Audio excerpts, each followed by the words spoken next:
Hi everyone, a very good morning all. I hope all of you are doing great. So let's start with today's class and this is daily international news analysis for August 31st. और जैसा कि आपको दिख रहा होगा कि sir Africa का map लगा है लेकिन ये चाइना का फ्लैग लग रहा है। जी हाँ बिल्कुल, क्योंकि we are going to talk a lot about China and Africa and also China's presence in Africa. So what is really happening in China and Africa? Okay. So Africa, बहुत से जितने भी स्कॉलर से आप मिलेंगे पूछेंगे they will tell you that Africa is kind of becoming a new way new colony of China and that's what we are going to understand कि क्या हो रहा है अफ्रीका में, किस तरह का डेवलपमेंट हो रहा है, जो चाइनीज इन्वेस्टमेंट आ रहा है उसका क्या मतलब है, किन किन कंट्रीज में अफ्रीका की कौन कौन सी कंट्रीज हैं जहाँ पे चाइनीज इन्वेस्टमेंट आ रहा है, किस तरह से वो इम्पैक्ट कर रहा है चाइनीज और अफ्रीकन सोसाइटी को, वो हम देखेंगे। साथ ही साथ क्योंकि हम चाइना के बारे में बात कर रहे हैं और daily there is always something about Afghanistan, will also discuss की सिंगजियांग पॉलिसी, ठीक है, क्या है चाइना की और क्या रीजन है, पूरी मैं हिस्ट्री बता दूंगा आपको सिंगजियांग की आज, और क्या रीजन है साथ ही साथ कि चाइना ऐसा कहा जा रहा है कि तालिबान के साथ रिलेशंस बेटर करेगा, whatever will be going on between China and Taliban in the coming days, उसका एक जो जेनेरिक आइडिया है वो मैं आपको दे दूंगा कि what have happened in past, based on that we can then assume कि आगे आने वाले टाइम पे क्या होगा। तो बहुत इंटरेस्टिंग क्लास होने वाली है, मेक श्योर करेंगे क्लास के साथ लास्ट तक बने रहें, वीडियो को लाइक कर देंगे, that will be great help, YouTube बाबा खुश हो जाते हैं उससे। फाइन, चलिए so let me tell you something about myself. तो this is some information, please go through it. नीचे एक लिंक है unacademy.com/shwetang 9309, उसको फॉलो कर लीजिएगा और अनअकैडमी का ऐप डाउनलोड करिए, ऐप पे फ्री क्लासेस अटेंड करिए। अगर उन क्लासेस को अटेंड करके आपको लगता है कि इंप्रूवमेंट हो रही है, प्रिपरेशन बेटर हो रही है, देन आप आगे बढ़ के सब्सक्रिप्शन भी ले सकते हैं। प्लस और आइकॉनिक में say whatever suits you better वो सब्सक्रिप्शन आप ले लेंगे, एसपीवाईटी कोड यूज कर लेंगे, उससे आपको 10% डिस्काउंट भी मिल जाएगा। ठीक है, अनअकैडमी का यूपीएससी कॉम्बैट टेस्ट हर वीक के संडे को होता है सुबह 11 बजे, मेक श्योर करें उसके लिए रजिस्टर करें और टेस्ट में पार्टिसिपेट करें। ठीक है, जैसा कि मैंने आपको बताया कि भाई अगर आप थोड़े से परेशान हैं कि कैसे एग्जाम आ रहा है, प्रीलिम्स आ रहा है, प्रिपरेशन कम है, अनअकैडमी 45 डे का कोर्स लेकर आई है, उसको ज्वाइन कर लीजिए, उससे आपको बहुत बेनिफिट हो जाएगा in the examination. Let's move and discuss something about कि भाई अगर आप फुल फ्लेज प्रिपरेशन करना चाहते हैं तो क्या करना है। सब्सक्रिप्शन की डिटेल्स स्क्रीन पे है, इनका बेनिफिट उठाएं और सब्सक्रिप्शन ले लेंगे। फाइन, चलिए फिर स्टार्ट करते हैं। नई बैचेस जो हैं वो कल से शुरू हैं तो आप उनको ज्वाइन कर सकते हैं। चलिए फिर बात करते हैं शुरू हम चाइना से और चाइना के सिंगजियांग प्रोविंस से। सो ये पूरा मैप चाइना का दिख रहा है, आपको दिख रहा है, आई होप सो आपको यहाँ चाइना दिख रहा है। देखिए अगर नहीं समझ में आ रहा है मैं समझाता हूँ, ये रहा इंडिया, ये तो दिख रहा है, और ये है चाइना। ठीक है, इस मैप के सेंटर में चाइना है। चाइना के कॉर्नर में जो रेड कलर दिख रहा है ये है सिंगजियांग प्रोविंस। ठीक है, XINJIANG, सिंगजियांग प्रोविंस। ये वो इलाका है जिसपे आप और मैं जानते हैं कि जो यहाँ के नेटिव लोग हैं उनको कहा जाता है उइगर, UYGHUR, उइगर। ओके, इसको कई लोग उइगर कहते हैं, उइगर कहते हैं, उइगर कहते हैं। प्रोनाउंसिएशन का कोई इशू नहीं है, चाइनीज प्रोनाउंसिएशन है, चाइनीज, और actually it's more like a Turkmen pronunciation, तो कोई प्रॉब्लम नहीं अगर आप गलत भी करते हैं। ठीक है, इट विल बी कंसिडर्ड। देखिए हुआ क्या कि जब हम इस बारे में हम बात करेंगे तो let's start with the very beginning. Okay, so China Xinjiang policy and the silence of Islamic states. तो what is going on in China, और जितने भी इस्लामिक स्टेट्स हैं यानी जो कंट्रीज हैं जो कि मुस्लिम कंट्रीज हैं वो क्या स्टैंड ले रही हैं वो हमें समझना है। Just give me a moment everyone, just me let me check if everything is working fine. हाँ ओके फाइन, चलो बहुत ध्यान से देखें इस चीज को। एक बहुत बड़ी प्रॉब्लम ये हो रही है कि चाइना जो है वो सिंगजियांग में एक ऐसा कई कंट्रीज के लिए कि कंसंट्रेशन कैंप बना रहा है। अब ये कंसंट्रेशन कैंप श्योरली ऐसा कहा जा रहा है कि उस तरह के कंसंट्रेशन कैंप तो नहीं होंगे जैसे नाजी जर्मनी में होते थे, लेकिन यहाँ पर लोगों को उनके मन के अनुसार नहीं, उनके विल के अगेंस्ट उनको पकड़ के जबरदस्ती रखा जाता है, उनके हैबिट्स, उनके मैनरिज्म्स, उनके कल्चर, उनके फेथ को चेंज करने की कोशिश की जाती है। तो surely this is again human rights. Okay, now this is something everyone knows that China is trying to change and re-educate and indoctrinate the Uyghur people as per the Chinese communist culture. अच्छा जी, while the West has deplored, western countries ने हमेशा China को oppose किया है, लेकिन जो China के साथ जुड़े हुए मुस्लिम कंट्रीज हैं और खासकर ओआईसी को भी देख लिया, ऑर्गेनाइजेशन ऑफ इस्लामिक कंट्रीज, ठीक है, उन्होंने भी कुछ खास सिंगजियांग के इशू को लेकर चाइना को क्रिटिसाइज नहीं किया है। Countries like Saudi Arabia, country like Pakistan तो अप्रिशिएट कर देते हैं उल्टा, ठीक है। कुछ दिन पहले आप देखेंगे इमरान खान से इसके बारे में पूछा गया, इमरान खान ने आउटराइटली कह दिया कि जी हमें कोई ज्यादा इन्फॉर्मेशन नहीं है इस बारे में क्या हो रहा है, ठीक है। तो what is actually going on वो मैं आपको थोड़ी सी चीज समझाता हूँ। देखिए पहले जो चीज हो रही थी वो मैं भी आपको समझाऊंगा कि ये 1878 के बाद से क्या हुई, लेकिन अभी पहले आप इमीडिएटली समझ लीजिए कि पूरी की पूरी रीसेंट टाइम में प्रॉब्लम शुरू कब हुई है। रीसेंट टाइम में प्रॉब्लम शुरू हुई है जब प्रेसिडेंट शी जिनपिंग ने 2013 में पावर में आए, वो 2012-13 में उन्होंने बेल्ट एंड रोड इनिशिएटिव की बात की। बेल्ट एंड रोड इनिशिएटिव के थ्रू जो वेस्टर्न वर्ल्ड को और खासकर यूरोप को सेंट्रल एशिया के थ्रू चाइना से जोड़ने की बात हुई। यहाँ पे एक बहुत ही इंटरेस्टिंग और इंपॉर्टेंट चीज देखने को मिली कि सिंगजियांग ऐसी जगह पर पड़ गया जहां से सेंटर लाइन कनेक्टिविटी सिंगजियांग से ही पड़ती, चाहे सीपेक की ओर जाना हो या सेंट्रल एशिया से होते यूरोप की ओर जाना हो। चाइना ने देखा कि इकोनॉमिक डेवलपमेंट सिंगजियांग में जो मिसिंग है वो यहां से आ सकती है, लेकिन चाइना को भी पता था कि सिंगजियांग प्रोविंस में रहने वाले जो नेटिव्स हैं वो कुछ खास बीजिंग को पसंद नहीं करते हैं, बीजिंग का वे ऑफ लाइफ भी पसंद नहीं करते हैं, और ये लोग हमेशा से अपने आप को या तो इंडिपेंडेंट या तो ऑटोनॉमस मानते हैं। इनका वे ऑफ लाइफ मेन जो चाइनीज हान चाइनीज हैं, शंघाई और बीजिंग और हुनाई प्रोविंस में रहने वाले जो चाइनीज हैं उनसे बहुत ही अलग होता है, ठीक है। BRI के सारे इंपॉर्टेंट रूट्स, 3 मेन रूट्स इसी इलाके से जा रहे हैं, ये आपको पता है।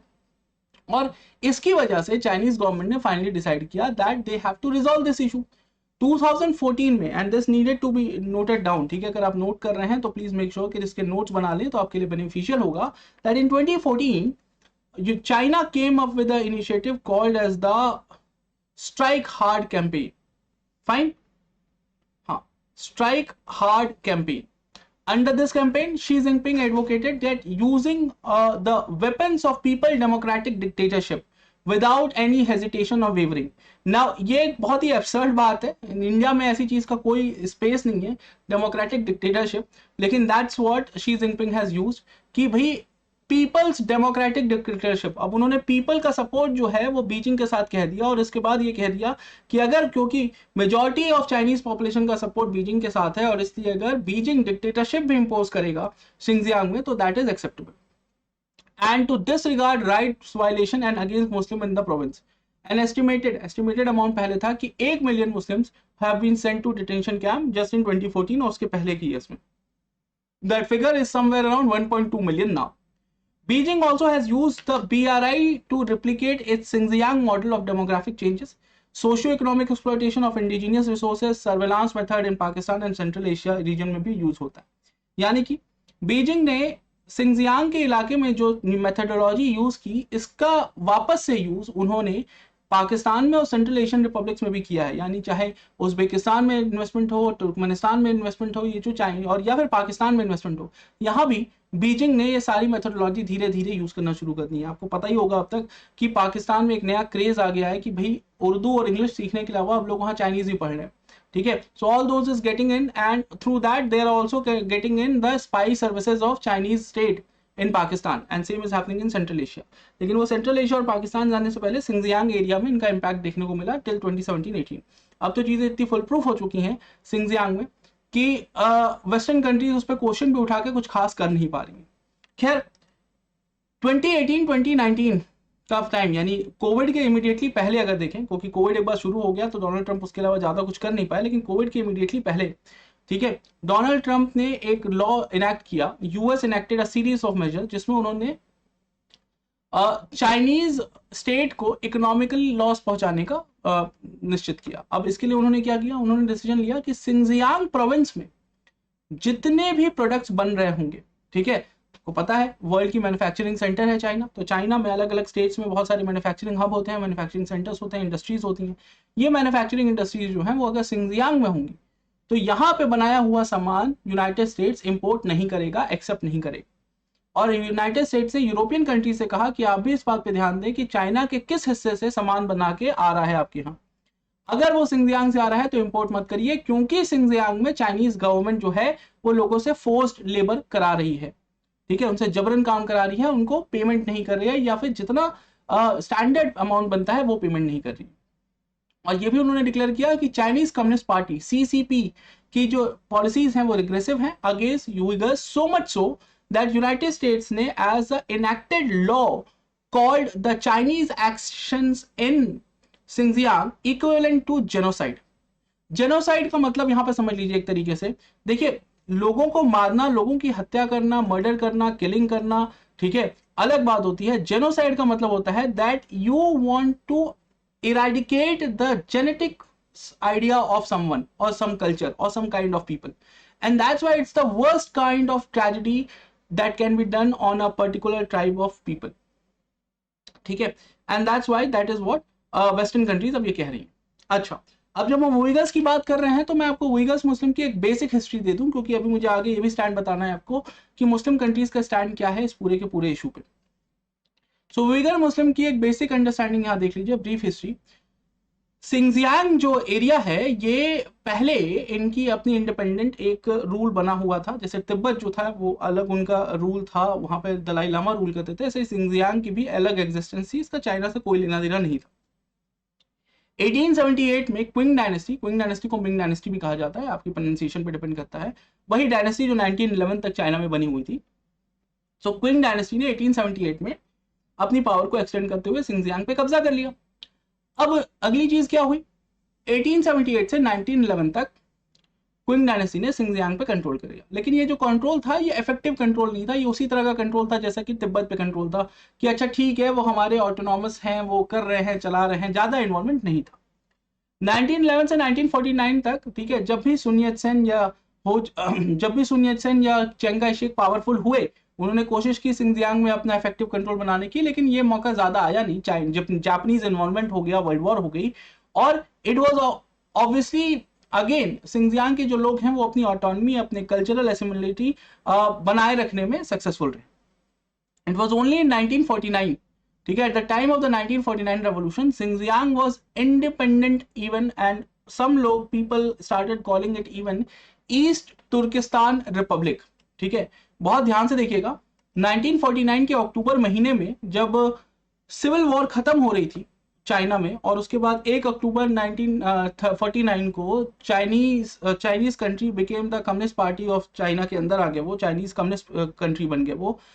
उस समय तक सिंगजियांग वाज ईस्ट तुर्किस्तान रिपब्लिक, ठीक है। बट जिस तरीके से तिब्बत की माइनॉरिटी पॉपुलेशन है, सिंगजियांग में भी माइनॉरिटी पॉपुलेशन है, उनकी पॉपुलेशन को कम्युनिस्ट पार्टी ने प्लान किया कि दे हैव टू बी सेनिकाइजेशंस, यानी जो चाइनीज वे ऑफ लाइफ है उसमें उनको कन्वर्ट करना पड़ेगा, उनको कोहेशन में लाना पड़ेगा। अब जिस तरीके से 1950 में चाइनीज फोर्सेस जो हैं पहली बार तिब्बत में आई, उसी तरीके से सिंगजियांग में भी तिब्बत फोर्सेस गई चाइनीज, ठीक है, वहां कुछ रिटेलिएशन भी देखना पड़ा। लेकिन जब कल्चरल रेवोल्यूशन शुरू किया माओ ने, सो माओ से तंग ने डिसाइड किया कि कल्चरल रेवोल्यूशन में खास तौर पे ध्यान देना होगा सिंगजियांग के एरियाज पे। The habits, the culture, the way of life of Xinjiang natives was focus करके उसको चेंज किया गया। सो मच सो कि माओ की जो वाइफ थी जियांग क्विंग, वो तो यहां तक मानती थी कि सिंगजियांग के जो लोग हैं वो फॉरेन इन्वेडर्स हैं और एलियंस हैं, और उनको चाइनीज सोसाइटी के अगर साथ रहना है तो इनको हान चाइनीज के वे ऑफ लाइफ में कन्वर्ट करना पड़ेगा, उसके कम पे कोई बात नहीं होगी। By 1966 authorities were urged to close mosque, disperse religious association, abolish Quranic studies and ban interfaith marriages and circumcision। यानी इस्लामिक आइडियाज को प्रोपोगेट करने वाले जितने भी स्टेप्स होते हैं ये माओ ने 1966 में ही बंद करा दिए थे। अब याद रखिए ये वही माओ है और ये वही चाइना है जिसके 1963 में पाकिस्तान से रिलेशन काफी अच्छे हो गए थे, ठीक है, और Pakistan was Islamic country back then also, ठीक है, कोई बात नहीं, back then also Pakistan was not powerful enough कि वो चाइना को कोई बात कहे, और this is was happening after the India Pakistan war of 1965, तो Pakistan was also in bad condition. Now एक जनरल फिगर ये बताया जाता है कि 1949 के पहले सिंगजियांग पूरे सिंगजियांग प्रोविंस में 29,545 मॉस्क थे। कल्चरल रेवोल्यूशन के बाद सिर्फ 1400 मॉस्क ही बचे, बाकी मॉस्क को 1966 से 69 में तोड़ दिया गया। बहुत सारे हान चाइनीज, यानी जो एक्चुअल जो हमें बीजिंग और शंघाई के चाइनीज दिखते हैं, हान चाइनीज लोगों को शिफ्ट कराया गया बीजिंग के इनिशिएटिव पे सिंगजियांग के रिसोर्स रिच रीजन में, और उनको जमीनें अलॉट कर दी गई 1960s और अर्ली 70s में। ठीक है। आइडिया ये था कि जो नॉन हान फैमिलीज हैं वो हान फैमिलीज के साथ रहने की वजह से धीरे धीरे उनसे इंप्रेस हो जाएंगी और कन्वर्ट होने लगेंगी हान वे ऑफ लाइफ में। ठीक है।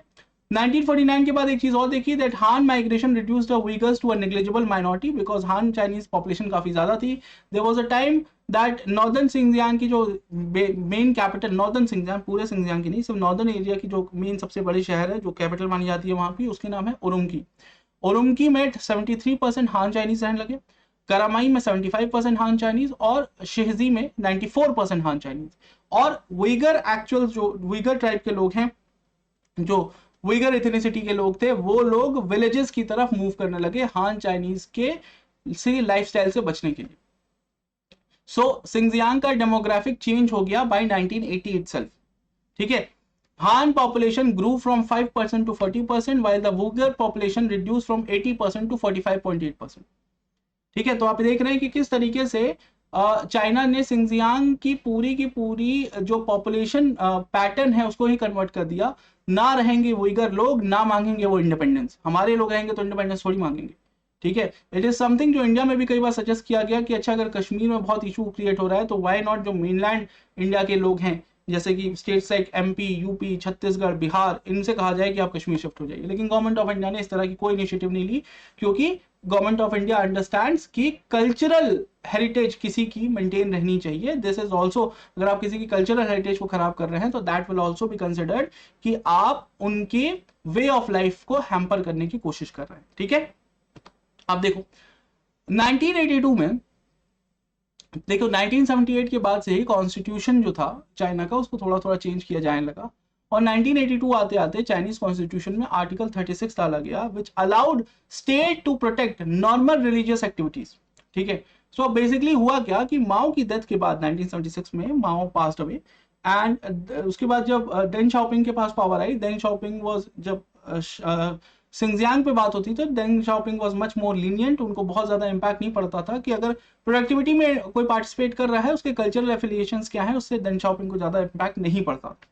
और इसे कहा जाता है कि डेंग शाओपिंग के इनिशियल ईयर्स में आप देखेंगे कि नॉर्मल रिलीजियस एक्टिविटीज जो उइगर लोगों की थी उसको वापस से अलाउ कर दिया गया। अच्छा 1982, 83, 84 वो टाइम है जब सोवियत इन्वेजन ऑफ अफगानिस्तान अपने एपिटॉम पे था, मैक्सिमम लेवल पे, और कोई ना कोई क्राइसिस हमेशा अफगानिस्तान में हो रही थी। हम और आप ये भी देखते थे या पढ़ते हैं, जानते हैं कि ये वो टाइम था जब मुजाहिदीन भी एक्टिव हो रहे थे। ठीक है। रशियन से लड़ने के लिए अमेरिका पाकिस्तान के थ्रू मुजाहिदीन को सपोर्ट कर रहा था, एंड यही वो टाइम है जब पाकिस्तान में जो पैसे आ रहे थे मुजाहिदीनों को सपोर्ट करने के लिए, उन पैसों के थ्रू चाइना में भी कई सारे मदरसे बने। And this is also the time जब बहुत सारे उइगर्स भी मुजाहिदीनों के साथ जुड़ गए और अफगानिस्तान में लड़ने चले गए। Now this is something which is very important. यहां से वो पॉइंट है जो अब चाइना को याद आता है, क्योंकि यही वो पॉइंट है जिसके कारण चाइना को यह पता है कि आज नहीं तो कल तालिबान उइगर्स के साथ कनेक्शन जोड़ेगा।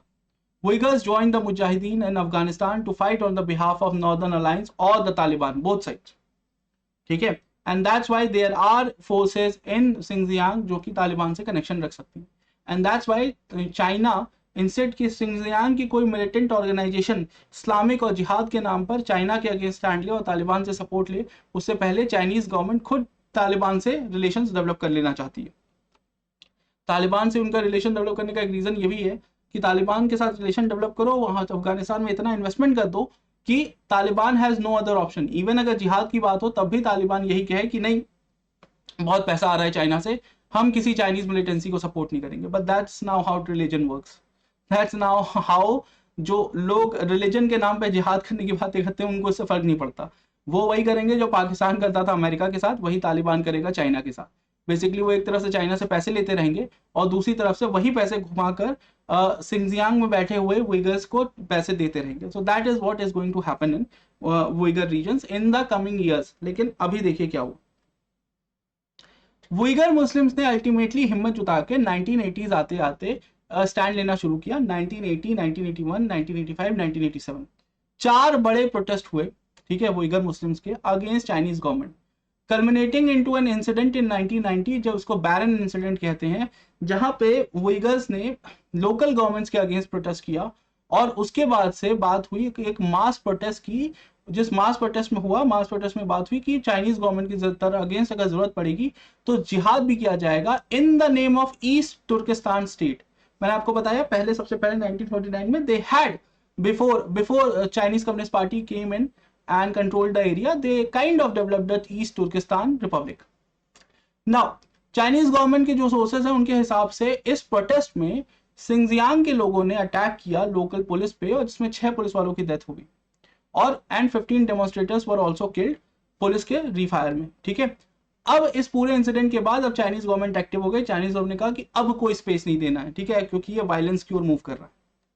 Chinese officials claim that the Mujahideen units in Afghanistan, उन्होंने उइगर एजिटेटर्स को ट्रेनिंग दी थी, और इसीलिए इसके बाद से ईस्टर्न तुर्किस्तान इस्लामिक मूवमेंट, जो उइगर्स की बनाई हुई एक पॉलिटिकल ग्रुपिंग थी, eastern Turkistan Islamic movement, China के अंदर उसको बैन कर दिया गया सिंजियांग प्रोविंस में। ठीक है, बाकी स्टेट में तो वैसे भी काम नहीं करती थी, चाइना में उसको बैन कर दिया गया। Fine, to suppress this separatist in Xinjiang, Beijing started to strike hard campaign in 1996। इस कैंपेन के अंदर कोशिश की गई कि किस तरीके से जितनी भी एज पर चाइनीज स्टैंडर्ड्स जो भी इलीगल रिलीजियस एक्टिविटीज थी उनको स्प्लिट करने की कोशिश की गई। जितने बचे हुए मदरसे थे यानी और या मॉस्क थे या फिर मदरसे थे जो 1978 के बाद बने थे, उनको क्लोज कर दिया गया। 2700 से ज्यादा लोगों को टेररिस्ट बोल के या एलिज्ड टेररिस्ट बोल के अरेस्ट कर लिया गया, और बहुत सारे जितना भी फंक्शनिंग अथॉरिटी इंफ्रास्ट्रक्चर डेवलप किया था ईस्टर्न तुर्किस्तान इस्लामिक मूवमेंट ने, उसको चाइना ने 1996 में खत्म कर दिया, even before Taliban would have been able to come in power in Afghanistan. ठीक है, सो ये सारे स्टैंडर्ड्स हो गए 1996 में। चलो खत्म हो गई बात। प्रॉब्लम हुई इसके बाद अब 2013 के बाद, क्योंकि 2013 में Chinese government didn't stop right there. Chinese government ने जब सिंजियांग को बेल्ट एंड रोड इनिशिएटिव का पार्ट बनाया, देन चाइनीज गवर्नमेंट डिसाइडेड कि they have to be more stringent on the Xinjiang people, the Uyghur people, and then when they decided कि अब और थोड़ा सा स्ट्रिक्ट होने की जरूरत है, तो इन जून 2013 the Uyghurs attacked the police station और गवर्नमेंट ऑफिसेज, जिसमें 27 लोगों की डेथ हुई। वैसे ये डेथ जो थी ये Uyghurs ने नहीं की थी, ये जब चाइनीज पुलिस ने फायरिंग की थी उसमें Uyghurs की डेथ हुई थी। इसके बाद से चाइनीज गवर्नमेंट का Uyghurs की तरफ और ज्यादा वो हार्डलाइन हो गया। 2014 में देखेंगे कि जब रिटेलिएशन जब Uyghurs की तरफ से आया तो एक नाइफ अटैक हुआ रेलवे स्टेशन के आसपास, कुनमिंग रेलवे स्टेशन पे, जिसमें 31 चाइनीज हान लोगों को मारा गया और 150 लोग इंजर्ड हो गए। इस इंसिडेंट के बाद, इस स्पेसिफिक इंसिडेंट के बाद अब चाइनीज गवर्नमेंट ने डिसाइड किया that more action needed to be taken. Beijing from then onwards have spended more than $700 million. ठीक है, $700 मिलियन बीजिंग ने उसके बाद से स्पेंड किए। 2017 के बाद से 1200 नए डिटेंशन कैंप बनाए, और जिसमें 1.2 मिलियन Uyghurs को रखा गया over the period of time. ऐसा नहीं है कि एक बार में 1.2 मिलियन लोगों को बंद कर दिया गया, over the period of time 4 साल में।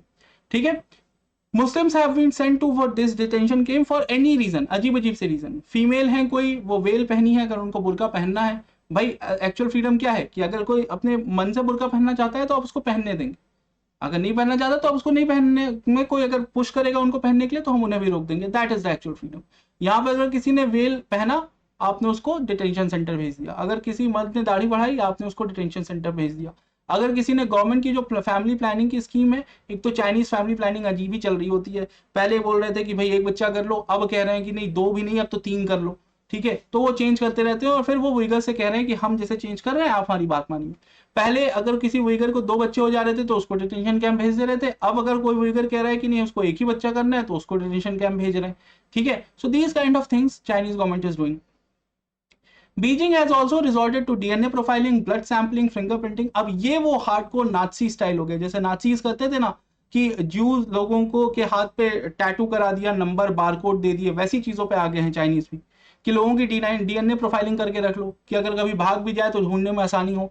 ठीक है, मेक श्योर करने में कि इसकी आइडेंटिटी क्या है। ब्लड सैंपल्स किसी के रखवा लो, फिंगरप्रिंट्स ले लो। So these are just too much such a thing जिससे कि लोगों को प्रॉब्लम हो जाए। ठीक है, Uyghur issue, reactions from the Muslim world. Okay, अब देखिए जो चीज मुझे आपको समझानी है, अगेन वेरी इंपॉर्टेंट है, दैट मुस्लिम वर्ल्ड का क्या रिएक्शन है Uyghur इश्यूज को लेकर। Authoritative Muslim countries including Saudi Arabia, UAE, Pakistan, Turkey, Malaysia, Iran, central Asian Republic, जितने भी हैं, सबने बीजिंग की लाइन को टो करना शुरू कर दिया है। 2019 में 22 वेस्टर्न कंट्रीज जो थी, जैसे जापान, यूके, यूनाइटेड स्टेट्स, इन सभी ने United nation high commission for human rights में चाइना के अगेंस्ट, ठीक है, एक मेमोरेंडम सबमिट किया। उन्होंने कहा कि चाइनीज गवर्नमेंट के ऊपर प्रेशर बनाया जाए कि उनकी जो रिग्रेसिव पॉलिसीज हैं सिंगजियांग में उसको बंद किया जाए।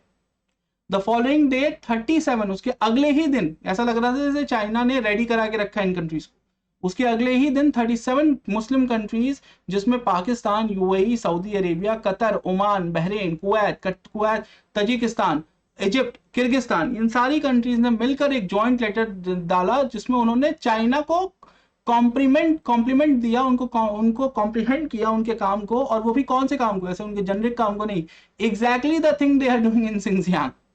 और ये कहा गया कि वहां पर सिंगजियांग में चाइनीज गवर्नमेंट डेवलपमेंट और ग्रोथ की कोशिशें कर रही है। Now, these type of things have been done by the Chinese government to show in the international platform कि देखिए हमारे पास भी सपोर्ट है, आप कुछ कह नहीं सकते। इस कंट्रीज के एनवॉय ने ये बोला, the past 3 consecutive years have seen not a single terrorist attacks in Xinjiang and people there enjoy a stronger sense of happiness, fulfillment and security। और क्या चाहिए भाई, ठीक है, मिलिटेंट अटैक नहीं हो रहा और सब लोग खुश हैं, प्रॉस्पर कर रहे हैं, उनकी सारी रिक्वायरमेंट्स फुलफिल हो रही हैं, उनको सिक्योरिटी मिल रही है, बस हो गया। बट दिस इज समथिंग जो कि ऐसा लग रहा था जैसे चाइनीज गवर्नमेंट ने लिखवा के सबमिट कराने को बोला है इन कंट्रीज।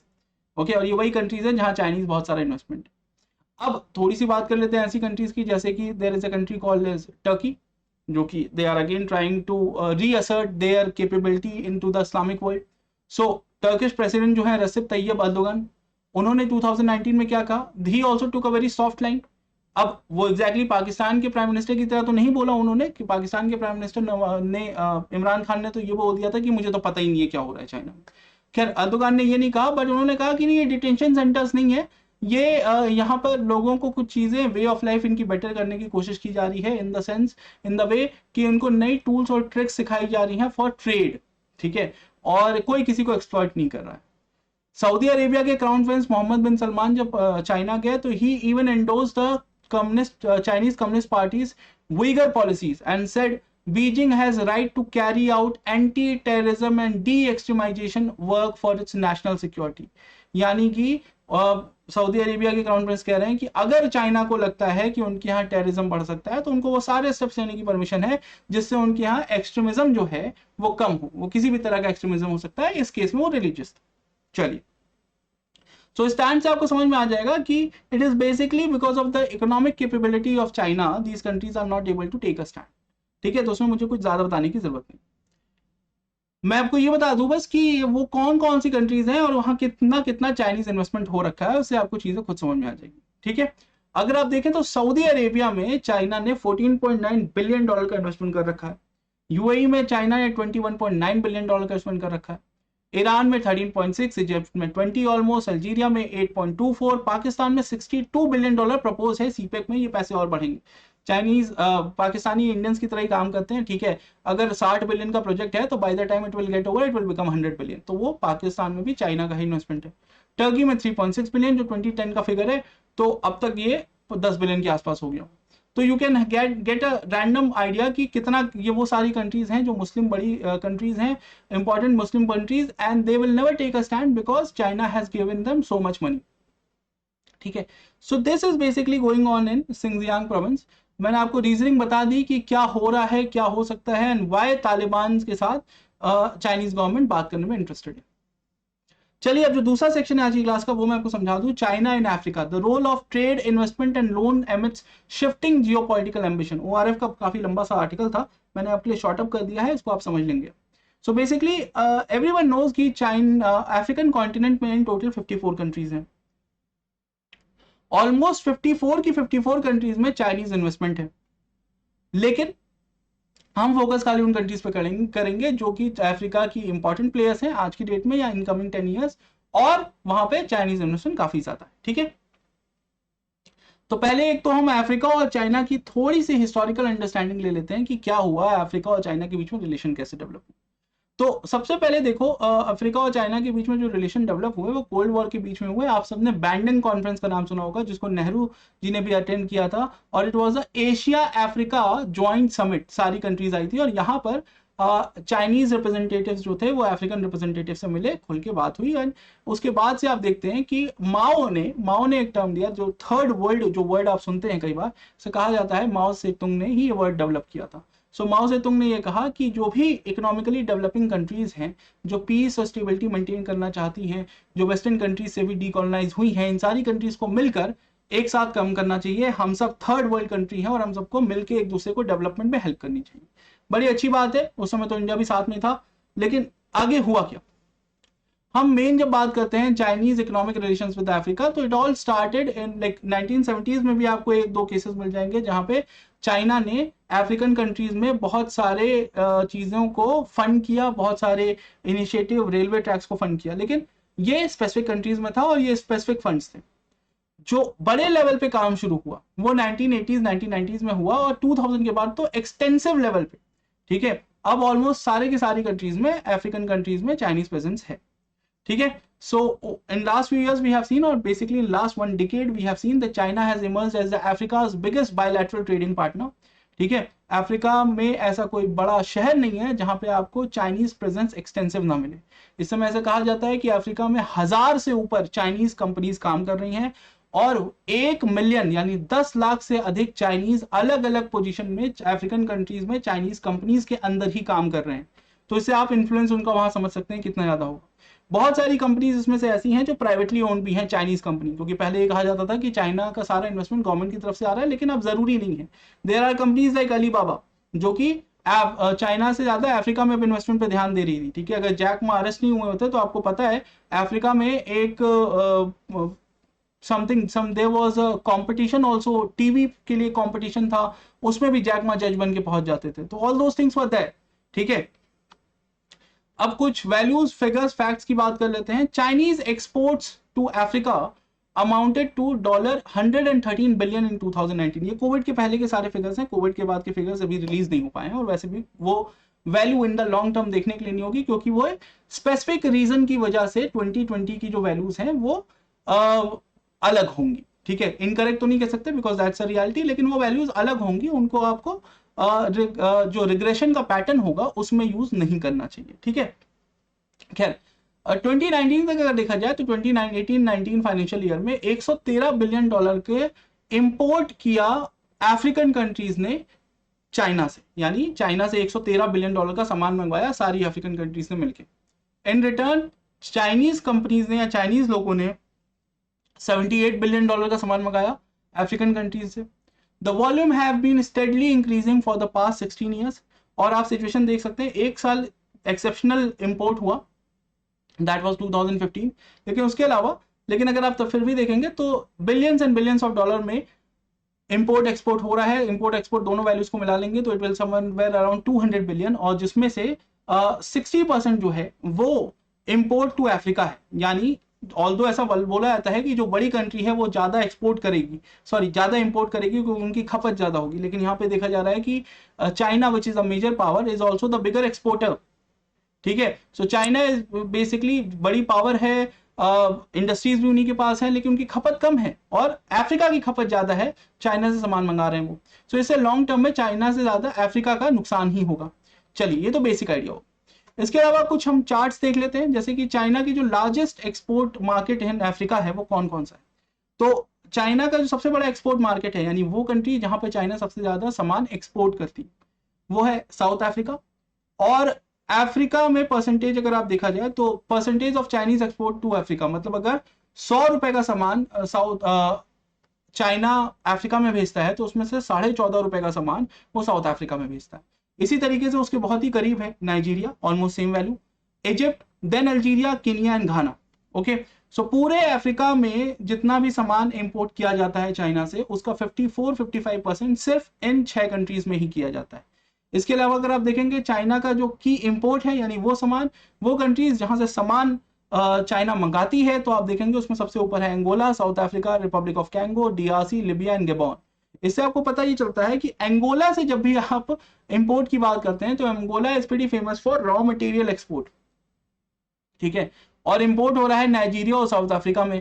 नाइजीरिया और साउथ अफ्रीका आपको पता है दोनों ही डेवलपिंग कंट्रीज हैं, ठीक है। साउथ अफ्रीका ऑलरेडी ब्रिक्स की मेंबर है और Nigeria is famous for the new booming economy of South Africa. So इससे आप आइडिया लगा सकते हैं कि जो चीजें अफ्रीकन कंट्रीज इंपोर्ट कर रही हैं चाइना से वो है फिनिश्ड प्रोडक्ट्स, और जो चीजें चाइना इंपोर्ट कर रहा है अफ्रीका से वो है रॉ मटेरियल।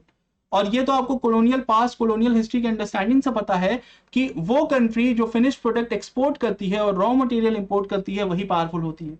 वो कंट्रीज जो फिनिश प्रोडक्ट इंपोर्ट करते हैं और रॉ मटेरियल एक्सपोर्ट करते हैं वो हमेशा पावर की रेस में भी नहीं होते, वो वही कंट्रीज होती हैं जो बाद में कॉलोनाइज हो जाती हैं, ठीक है। और वो देखकर आप यहाँ सिचुएशन देख सकते हैं अफ्रीका के साथ इन द कमिंग डेज क्या होने वाला है। खैर, अगर आप एक share in total African imports भी देखने की बात करें तो आपको मैं बता दूं, पहले मैं बता दूं कि इंडिया के लिए परेशान मत होइएगा, जो कि अफ्रीका का टोटल इंपोर्ट है उसमें इंडिया की ओर से सिर्फ 4% आता है, ठीक है। ये रहा इंडिया का 4% यहाँ पर, ठीक है। पूरी दुनिया से अफ्रीकन कंट्रीज, अफ्रीका की 54 कंट्रीज मिलकर जो एक्सपोर्ट इंपोर्ट करती हैं चीजें, उसमें से ये इंडिया का जो इंपोर्ट है वो है 4%, दैट्स इट, फाइन। अगर आप कहेंगे जी चाइना का कितना है तो है 16%, फाइन, कितना 16%, and that shows the value, the capability of China, India का 4 times just in the import terms, ठीक है। अच्छा, अगर हम ये देख लें कि वो कौन सी कंट्रीज हैं अफ्रीका में जो डायरेक्टली फंड सबसे ज्यादा पा रही हैं चाइना से, यानी चाइना के थ्रू सबसे ज्यादा फॉरेन डायरेक्ट इन्वेस्टमेंट हो रहा है जिन कंट्रीज में। फॉरेन डायरेक्ट इन्वेस्टमेंट से मतलब है वो पैसा जो कि शेयर मार्केट में इन्वेस्ट नहीं हो रहा है, जो कि एक्चुअली अफ्रीका में इंडस्ट्रीज में, इंफ्रास्ट्रक्चर में को डेवलप करने में डायरेक्टली यूज हो रहा है। तो आप देखेंगे अगर तो 2019 में, सिर्फ 2019 का डेटा अवेलेबल है as I told you, South Africa में $6.1 बिलियन का इन्वेस्टमेंट हुआ, ठीक है। DRC, Democratic Republic of Congo में 5.5 billion, Angola 2.9, Zambia, Ethiopia, Ghana. अब अगर आप यहां ध्यान देंगे तो ये सारी वो कंट्रीज हैं जहां पर इंडस्ट्रीज डेवलप करने की अपॉर्चुनिटी बहुत ज्यादा है, and that is where Chinese colonialism is a bit different from the British one, क्योंकि Britishers were never interested in the old time to develop industries either in India or any other colonial state, वो बस raw material लेके चले जाते थे। But Chinese इस बार plan ये कर रहे हैं कि वो South Africa, DRC, Angola, Zambia, इन सभी जगहों पर जो बड़ी इंडस्ट्रीज हैं, जो ऐसी इंडस्ट्रीज हैं जिनको चाइना में अगर वो सेटअप करेंगे तो फिर वो क्लाइमेट चेंज में पॉल्यूशन छोड़ने के नाम पर पकड़े जाएंगे। तो वो सारी की सारी इंडस्ट्रीज अब वो कहाँ लगाएंगे, इन अफ्रीकन कंट्रीज में लगाएंगे, जो जिनके ऊपर बहुत ज्यादा वेस्टर्न कंट्रीज से प्रेशर नहीं डालना चाहती एक क्लाइमेट स्टैंडर्ड मेंटेन करने का, बिकॉज ये कंट्रीज वैसे ही गरीब है। सो इन कंपनीज में अब इन कंट्रीज में अब चाइनीज फैक्ट्रीज लगाएंगे और फिर अपने लेबर्स को ले आएंगे, इन फैक्ट्रीज में काम कराएंगे, प्रॉफिट भी खुद ले जाएंगे, इंडस्ट्रीज का नो हाउ भी उन्हीं के पास रहेगा। इंडस्ट्रीज खाली कहने के लिए इन कंट्रीज में खड़ी रहेंगी, यहाँ की रिसोर्सेज की खपत करेंगी, मिनिस्क्यूल लेवल पे यहाँ के लोगों को जॉब मिलेगा, और क्लाइमेट चेंज भी इन्हीं की कंट्री का होगा, क्लाइमेट पे इम्पैक्ट भी इन्हीं की कंट्री में होगा। So that is again a way जिसके थ्रू इन कंट्रीज को इन द लॉन्ग रन नुकसान ही होने वाला है। सो that is the situation on the ground, ठीक है, ये आपको पता होना चाहिए। अच्छा, अब एक चीज और, वो सारी कंट्रीज जिन्होंने सबसे ज्यादा लोन ले रखा है चाइना से अफ्रीका में और वापस नहीं कर पा रही है, वो है 2019 के हिसाब से सबसे बड़ा अमाउंट है अंगोला। और अंगोला तो ऐसा माना जा रहा है कि रॉ मटेरियल के नाम पर ही ऑलमोस्ट आप मान लीजिए कि it is almost in control of China only, ठीक है। पहले यूरोपियन कॉलोनियल पावर ने लूटा इस कंट्री को, जो कि एक highly natural resource rich country है, और अब चाइना लूट के ले जाएगा। तो अंगोला का ही अगर आप देखें तो 43 बिलियन का लोन है, फिर Ethiopia 13.7, Zambia 9.7, Kenya, Sudan, Nigeria and Republic of Congo, all of them are fine. So that is the situation on the ground. इससे आपको एक बेसिक आइडिया मिल गया होगा that what is going on between Africa and China, and how Chinese state is almost on the verge of colonizing or neo-colonizing Africa. Okay, and the only way to stop this is by countries like India, Japan, America coming together and provide alternative routes for this country कि investment आप in country से भी ले सकते हैं, क्योंकि देखिए development के नाम पे आया हुआ पैसा कोई कंट्री छोड़ नहीं सकती, ठीक है। बाद में क्या होगा किसको पता, लेकिन इमीडिएटली डेवलपमेंट सबको करना है, ठीक है। सो the only way out for them is for country like India, Japan, United States और other European countries में भी, यूरोपियन यूनियन अगर मिलके एक बड़ा फंड बनाए जिसके थ्रू इन कंट्रीज को फंड किया जाए, that could be really helpful, ठीक है। So that will be all actually, that is all which was needed to be told to you. Make sure कि अफ्रीका और चाइना और सिंजियांग इन तीनों रीजन्स को फॉलो करते रहें. A lot will happen very soon on these places and yeah I will try my best to keep you posted about it. Thanks for attending the session. Make sure combat की register कर लीजिएगा, video को like कर दीजिएगा, comment section में अपनी opinion छोड़ दीजिएगा. गूगल अब खुश हो जाते हैं, एल्गोरिदम की में हेल्प हो जाती है. So please do that and that will be all. Thanks a lot for attending and have a nice day. Thank you.